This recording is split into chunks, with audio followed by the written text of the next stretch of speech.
इष्टान् भोगान् हि वो देवाः दास्यन्ते यज्ञभाविताः तैर्दत्तानप्रदायैभ्यः यो भुङ्क्तेस्तेन एव सः. Infused with yajna, sacrifice, the devas, gods, will give you the desired enjoyments. One who enjoys their gifts without offering to them is a thief. So the first line is in fact a repetition of what he's already said in verse 11. What he's saying is, once you work in a spirit of service and sacrifice for a higher goal, that goal will bless you. Devas, gods means, like we saw yesterday, a goal that is beyond your selfish interest, but not the goal of realization. And it is in plural because you can have multiple higher goals. So, infused with yajna, empowered with yajna, the higher goal blesses you, gives you the desired objects. This is a truth that we need to understand and be convinced about it, which is rise above desire and the object of desire comes to you. As long as you're obsessed with that desire, you never get the object. Take any desire, anybody, a person who's aspiring for money, wants to become wealthy, as long as he's obsessed with that desire, he never gets it. But if he sets aside that desire and says, let me do something sensible, let me add value to the customer, let me make the customer happy, and then profits rain down on him. A person who is desperate to get married. Have you seen somebody like that? I've seen quite a few. Every series of lectures we have, at least one person comes secretly, privately and whispers, can you find me a good alliance? Find me a spiritual wife. Spiritual wife? Non-existent species. And even if there be a spiritual person, why will she marry you? Huh? So people who are obsessed with marriage never get married. So I tell them, you want to get married? Drop the desire. How? Focus your attention on something else. Something beyond you. And effortlessly marriage happens. You want power? Same thing. Election time comes, you get not a single seat. Or you lose your deposit. Lose. But if you couldn't care less whether you win an election or not, but you want to do service to your constituency, by God you'll get it. So that's it. As long as you are riding on desire, desire is the greatest obstacle to your obtaining object of desire. You will never get it. Rise above desire, be inspired with something higher, and the desired objects will come to you effortlessly. This is the way to live life. Take examples. The greatest of tennis players wear the most high-end branded shoes, t-shirts, this, that, watches, this, that and the other. How did they get it? They didn't seek it, they didn't run after it. These objects ran after them. So the Rolex manufacturer goes to Roger Federer and says, will you please wear a Rolex watch? How nice it will be if somebody comes to you and offers a Rolex watch, right? You'll probably dream of it tonight. But you get there only when you develop merit. Simple. then one who enjoys the benefits that are bestowed on you without paying is a thief. So when you first read this sentence, you say, I don't belong to this category. This is a tamasic person who just grabs and grabs and grabs, who takes without a thought of giving back, of paying for what you have taken. So you say, no, I don't take anything without paying for it. Think. From birth onwards, you have been taking consistently, constantly, in abundance.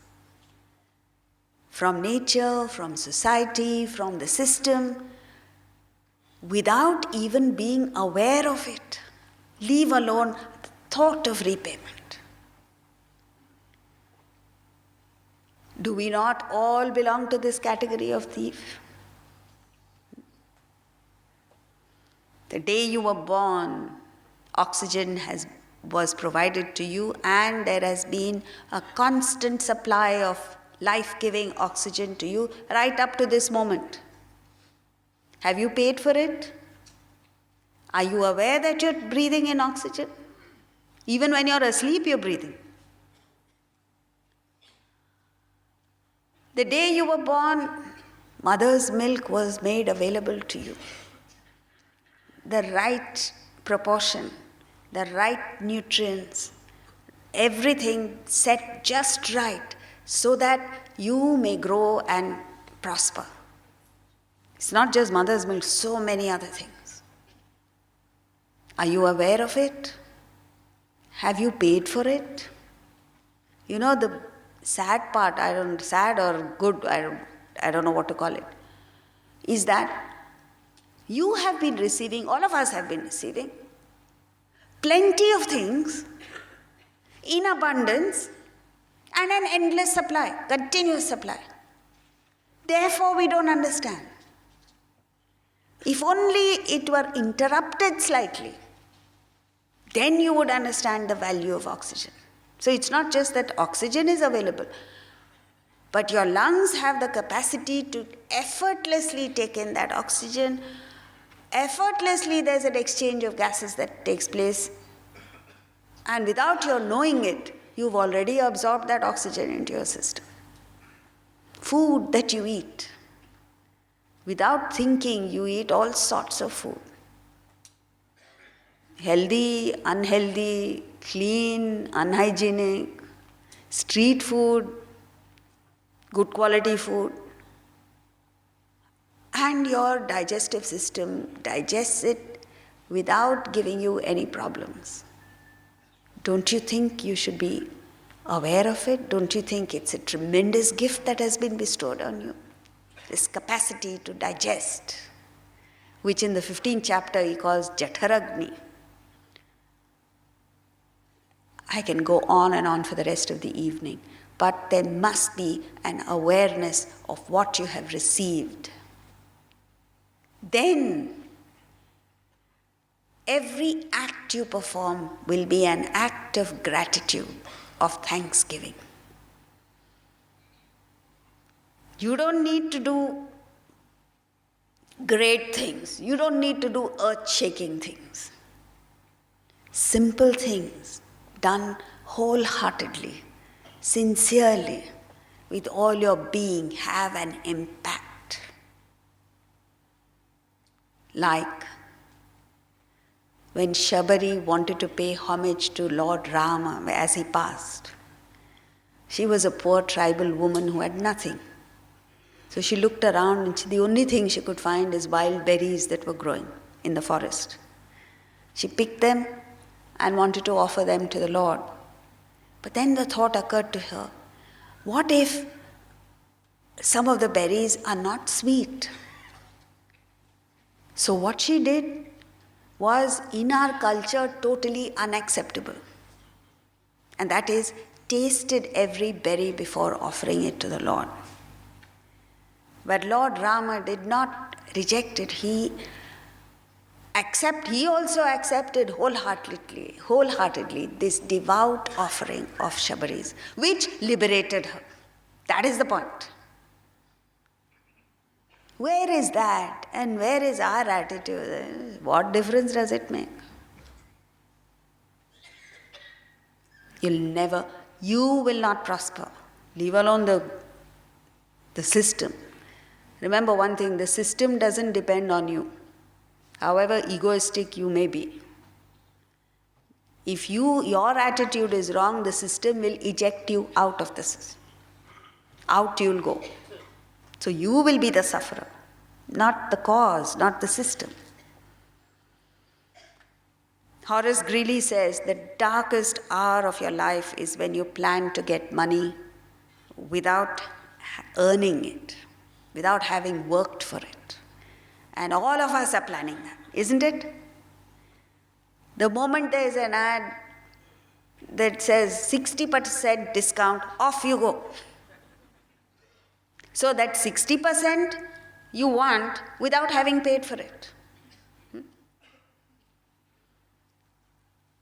So therefore, now you are so hopelessly in debt. You are in such a state of bankruptcy that you can never ever repay for all that you have received in life.